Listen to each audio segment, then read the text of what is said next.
Mogging since he's been out of the womb, Cole Abate'd is a freaking Chad. Okay, the art of jiu-jitsu product being groomed by Guy and Rafa Mendez has some pretty sick friggin' jiu-jitsu. Recently, he's been taking the no-gi world by storm, winning no-gi pans and no-gi worlds. Thank God this kid is 18 now, and we aren't getting mogged by a friggin' teenager on the mats anymore. Please be 18. But today we're going to be going over something specific with this Chad, and that's his guard passing, aka his freaking just go to the submission right away. Here in his pans match against Julian Espinoza, we see him go for the knee cut, and he secures the underhook with a two-handed clasp, a reinforced underhook, which is something very unique that Cole does. It helps him secure the underhook and obtain a grip. Whereas in gi, you have more friction, and no-gi, you have less friction to secure your underhook. This allows him to get into this rear triangle position with the Kimura lock on the free arm here, and really puts Julian in a defensive cycle. Eventually, Julian turns in, but eventually gives up the arm bar, and Cole gets the tap.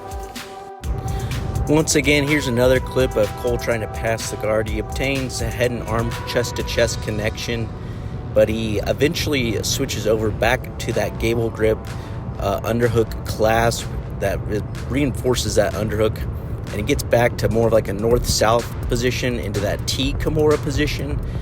And the opponent has his leg trapped, but once you get that T Kimura position, it's easy to wiggle your leg free and kind of go to that side triangle and look for the finish like Cole does here.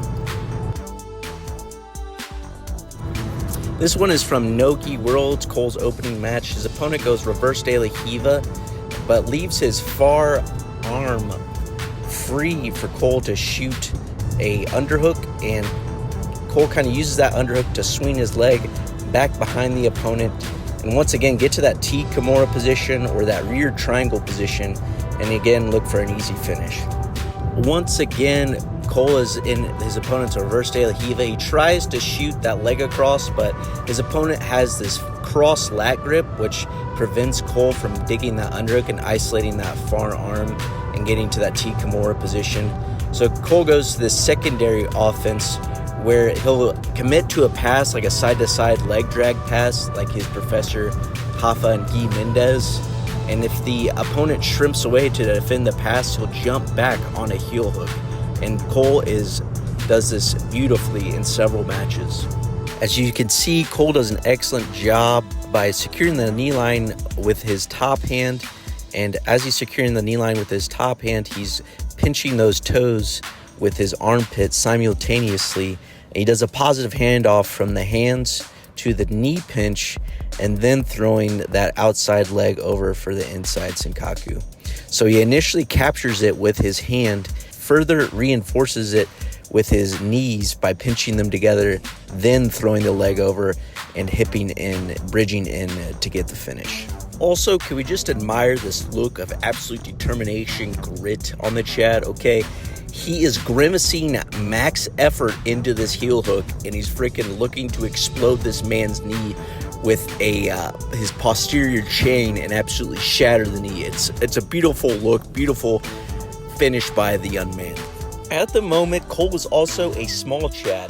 I look forward to seeing him hit the weight room some more, pack on the contractile tissue, and further advance in weight classes and mog even further and further develop into his Chadliness. He's a young Chad, hasn't quite put on all of his contractile tissue, and we could also have him maybe add some acai per se, and get even bigger and become even more of a GigaChad. Anywho, that's not the point of this video.